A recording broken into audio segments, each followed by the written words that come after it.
ఈ video only పెద్దవాళ్ళ కోసమే, చిన్న వాళ్ళ కోసం కాదు. ఈ రోజు నేను మీకు ఒక సైకో కిల్లర్ కథ చెప్తాను. అమెరికాని గడగడలాడించిండు 1970s లో ఒక సైకో కిల్లర్. హోమిసైడ్ బేస్ చేసుకున్న చాలా సినిమాలు, వాటికి ఈ స్టోరీయే ఇన్స్పిరేషన్. టెడ్ బండి పుట్టింది November 24th, 1946 అమెరికాలోని వర్మాంట్ లో. టెడ్ బండి ఫైనల్ గా ఫ్లోరిడాలో చనిపోయిండు. టెడ్ బండికి ఇంకో పేరు కూడా ఉంది, లేడీ కిల్లర్, క్యాంపస్ కిల్లర్ అని. యూనివర్సిటీ క్యాంపస్ లోని అమ్మాయిల్ని ఈయన టార్గెట్, అందుకని ఈయన పేరు క్యాంపస్ కిల్లర్ పెట్టినారు వాళ్ళు. చిన్నప్పుడే అతని స్టెప్ ఫాదర్ వల్ల అబ్యూస్ కి గురైపోయిండు. కానీ ఆ తర్వాత ఒక ఇంటెలిజెంట్ స్టూడెంట్ లాగా కాలేజ్ లో అమ్మాయిలతో అబ్బాయిలతో అందరితో సోషల్ గ్రూమింగ్ లో యాక్టివ్ ఉంటూ మర్డర్స్ చేయడం స్టార్ట్ చేసిండు. సీరియల్ కిల్లర్స్ కున్న ఐక్యూ 90 కన్నా ఎక్కువ. చిన్నప్పుడు వీళ్ళు గురైన ట్రామా వలన, చైల్డ్హుడ్ అబ్యూస్ వలన వీళ్ళు సైకో కిల్లర్స్ గా మారిపోతారు. ఈ సీరియల్ కిల్లర్స్ వల్ల ఎక్కువ ఎఫెక్ట్ అయిన విక్టిమ్స్ విమెనే. ఎంతో మంది సీరియల్ కిల్లర్స్ ఉన్నారు. లూయిస్ గారవిటో, ఇతను కొలంబియా, దగ్గర 300 మందిని చంపాడు. జావేద్ ఇక్బాల్, వీడు పాకిస్తాన్ కొడుకు, 100 మందిని చంపిండు. మిఖాయిల్ పాప్కోవ్, ఇతను రష్యన్, 90 మందిని చంపిండు. పెడ్రో లోపెస్, ఇతను కూడా కొలంబియా, దగ్గర 300 మందిని ఇతను కూడా చంపాడు. సీరియల్ కిల్లర్స్ ఉన్నట్టుగా దగ్గర 90 దేశాలు ప్రకటించినాయి. మన ఇండియాలో కూడా ఎంతో మంది సీరియల్ కిల్లర్స్ ని పోలీసులు అరెస్ట్ చేసినారు. వాళ్ళ స్టోరీస్ బేస్ చేసుకుని మూవీస్ కూడా తీసినారు మన దగ్గర. ఈ సీరియల్ హోమిసైడ్స్ ని డీల్ చేయడానికే ఇండియాలో హిట్ అనేది వచ్చింది, హోమిసైడ్ ఇంటర్వెన్షన్ టీమ్. దాన్ని బేస్ చేసుకునే హిట్ మూవీ కూడా వచ్చింది. మగవాళ్లే కాదు, అమ్మాయిల్లో కూడా సీరియల్ కిల్లర్స్ ఉన్నారు. షార్లిన్ గెలాగో, హెలిన్ అగస్తీన్, హెలెన్ గోలే, ఇట్లా చాలా మంది ఉన్నారు. చాలా మంది సైకియాట్రిస్ట్ చెప్పింది ఏంటంటే, మెన్ సీరియల్ కిల్లర్స్ గా మారడానికి వాళ్ళకి అవమానం, చిన్నప్పటి నుంచి కలిగిన అవమానం గానీ, వాళ్ళు పెద్ద అయిన తర్వాత వాళ్ళకి కలిగిన అవమానం గానీ, దానివల్ల వాళ్ళు సీరియల్ కిల్లర్స్ గా మారటం జరుగుతుంది. అమ్మాయిల్లో మెయిన్ థింగ్ ఏంటంటే ఫినాన్షియల్ గెయిన్ కోసమే వాళ్ళు సీరియల్ కిల్లర్స్ గా మారుతున్నారు.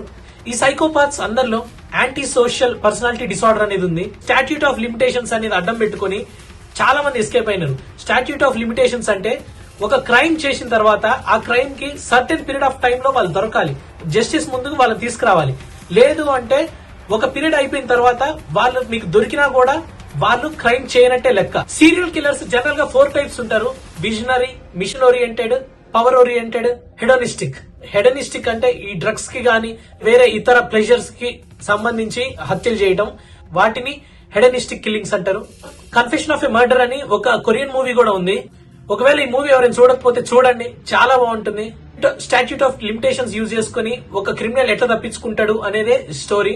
ఈ చార్లిన్ అనే అమ్మాయి ఆమె బాయ్ ఫ్రెండ్ గెరాల్డ్ తో ఇద్దరు కలిసి కిడ్నాప్ చేసి మర్డర్ చేసినారు.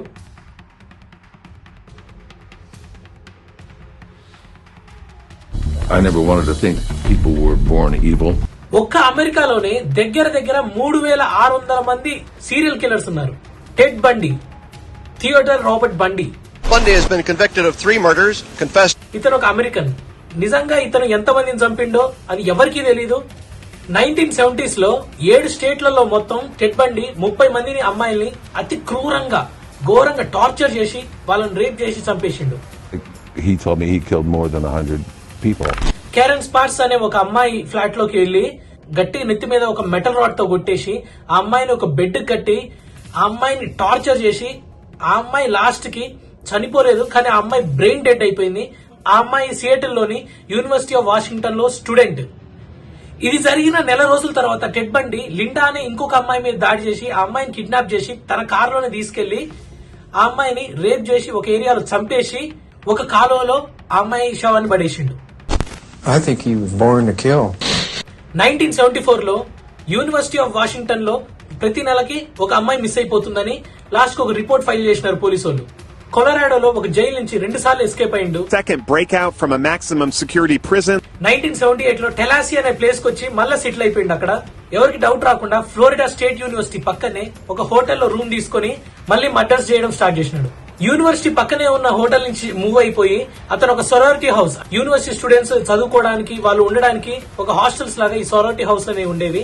ఈ సొరారిటీ హౌస్ లో అతను కూడా జాయిన్ అయ్యిండు. అక్కడ ఎలిజబెత్ బోమెన్ అనే అమ్మాయిని అతి క్రూరంగా చంపి ఆమెని ప్రైవేట్ పార్ట్స్ మీద కొరికి ఘోరంగా రేప్ చేసి మర్డర్ చేసిండు. A few weeks later, when 2 sorority girls were killed in Tallahassee. వీళ్ళ మీద కాకుండా కేరన్ షాండ్లర్ అండ్ కేతి అనే అమ్మాయిల మీద కూడా దాడి చేసిండు. లక్కీగా వాళ్ళు ఆ దాడి నుంచి ఎస్కేప్ అయిపోయి పోలీసులు కన్సల్ట్ అయినారు. పోలీసుల భయంతో మళ్ళా టెడ్ బండి ఆ ఏరియా నుంచి మూవ్ అయిపోయి నెక్స్ట్ వేరే స్టేట్ కి షిఫ్ట్ అయ్యిండు. అక్కడి నుంచి మూవ్ అయిపోయి డన్వుడి అనే స్ట్రీట్ లో షెరిల్ థామస్ అనే ఒక అమ్మాయిని చంపకుండా బాడీ పార్ట్స్ మొత్తం విరగొట్టి ఆ అమ్మాయి పర్మనెంట్ గా ఇంక జీవితంలో లేవకుండా చేసిండు. అక్కడి నుంచి ఎస్కేప్ అవుతూ ఒక వ్యాన్ దొంగలించి ఆ దారిలో ఒక 12 ఏళ్ల అమ్మాయి డయాన్ లీచ్ ఆ అమ్మాయిని కిడ్నాప్ చేసి రేప్ చేసి మర్డర్ చేసిండు. అక్కడి నుంచి ఎస్కేప్ అవుతూ ఒక ఫోక్స్ వ్యాగన్ బీటిల్ కార్ ని దొంగతనం చేసి కొన్ని రోజులు అదే కార్ లో తిరిగిండు. అదే కార్ లో మళ్ళా ఈయన ఎక్కడైతే మర్డర్ చేసిండో టెలాసి అనే ఏరియాలో మళ్ళా అక్కడికే వెళ్ళిండు. ఈ కార్ దొంగలించబడిందని పోలీసులకు ఒక కంప్లైంట్ వచ్చింది. అందులో ఒక పోలీసు ఈ కార్ ని ఐడెంటిఫై చేసి కార్ లో ఉన్న టెడ్ బండిని కార్ నుంచి దిగమన్నాడు. టెడ్ బండి కార్ ని సెర్చ్ చేస్తే అందులో కిడ్నాప్ కి మర్డర్ కి కావాల్సిన ఐటమ్స్ తాడు హ్యాండ్ కప్స్ అన్ని ఆ కార్ లోనే దొరికినాయి. అంతేకాకుండా యూనివర్సిటీ స్టూడెంట్స్ ఎవరైతే మిస్ అయిపోయినారో వాళ్ళ ఐడెంటిటీ కార్డ్స్ కూడా అదే కార్ లో ఉన్నాయన్నమాట. ఒక అమ్మాయి బాడీ మీద ప్రైవేట్ పార్ట్స్ మీద డెంటల్ మార్క్స్ తో ఇతని డెంటల్ మార్క్స్ మ్యాచ్ అయిపోయినాయి. ఇతని మీద kidnap and murder case investigation start అయింది. జనవరి 1989 లో ఇతన్ని ఫైనల్ గా రైఫోర్డ్ అనే ప్రిజన్ లో ఎలక్ట్రిక్యూట్ చేసి చంపేసినారు. అతను చనిపోయే ముందు రోజు నేను 30 మందిని చంపినా అని టెడ్ బండి స్వయంగా ఒప్పుకున్నాడు. టెడ్ బండి చేసిన మర్డర్స్ గురించి ఒక మూవీ కూడా ఉంది. Extremely wicked shockingly evil and vile అనే ఒక మూవీ కూడా తీసినారు. 2019 మూవీ ప్రైమ్ లో గానీ మీకు నెట్ఫ్లిక్స్ లో గానీ ఉంటుంది. టెడ్ బండి చనిపోయిన తర్వాత ఎంతో మంది సీరియల్ కిల్లర్స్ టెడ్ బండిని ఆదర్శంగా తీసుకుని మర్డర్ స్టార్ట్ చేసినారు. యూనివర్సిటీ అమ్మాయిలు బస్ స్టేషన్ లో వెయిట్ చేయడము లేకపోతే హోటల్స్ దగ్గర వెయిట్ చేస్తున్నప్పుడు వాళ్ళ దగ్గరికి వెళ్లి నేను కుంటివాడిని లేకపోతే గుడ్డివాడిని అని అబద్దం చెప్పి టెడ్ బండి వాళ్ళని కార్ వరకు రప్పించి ఆ తర్వాత వాళ్ళని హ్యామర్ తో గానీ లేకపోతే ఐరన్ రాడ్ తో గానీ కొట్టి వాళ్ళని కిడ్నాప్ చేసి ఆ తర్వాత వేరే ప్లేస్ కి తీసుకెళ్లి వాళ్ళని అతి క్రూరంగా రేప్ చేసి మర్డర్ చేసిండు. కోడీ యాక్లాండ్ అనే వ్యక్తి మెక్లియోడ్ అనే ఒక అమ్మాయిని బస్ స్టేషన్ లో సేమ్ టెడ్ బండిని ఫాలో అవుతూ అతను చేసిన విధంగానే మళ్ళా బస్ స్టేషన్ లో మెక్లియోడ్ అనే ఒక అమ్మాయిని కిడ్నాప్ చేసి కార్ లో ఎక్కించుకొని తర్వాత రేప్ చేసి మర్డర్ చేసిండు. ఇన్వెస్టిగేషన్ చేసిన తర్వాత అతను చెప్పిన మాట నేను టెడ్ బండిని ఫాలో అయినా టెడ్ బండి ఏదైతే చేసిండో నాకు అది నచ్చింది, అది చూసి నేను ఈ అమ్మాయిని మర్డర్ చేసిన అని చెప్పిండు. ఇతను ఇన్ని క్రైమ్స్ చేసినా కూడా ఇతనికి యుఎస్ లో పెద్ద ఫాలోయింగ్ పెరిగి ఫ్యాన్స్ అయిపోయినారు జనాలు. Handsome and charismatic, he killed at least 30 women. అందుకే యుఎస్ లోనే ఎక్కువ మంది సైకోలు దగ్గర 3600 మంది సైకోలు అమెరికాలోనే ఉన్నారు.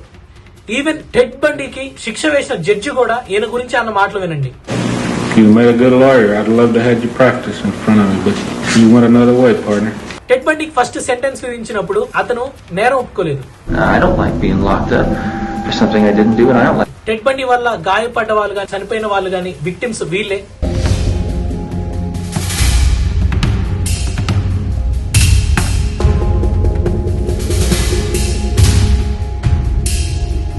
నెక్స్ట్ వీడియోలో మన ఇండియాలోనే పోలీసులు పట్టుకున్న ఒక సీరియల్ కిల్లర్ గురించి చెప్తాను. Until then zombie signing off, take care.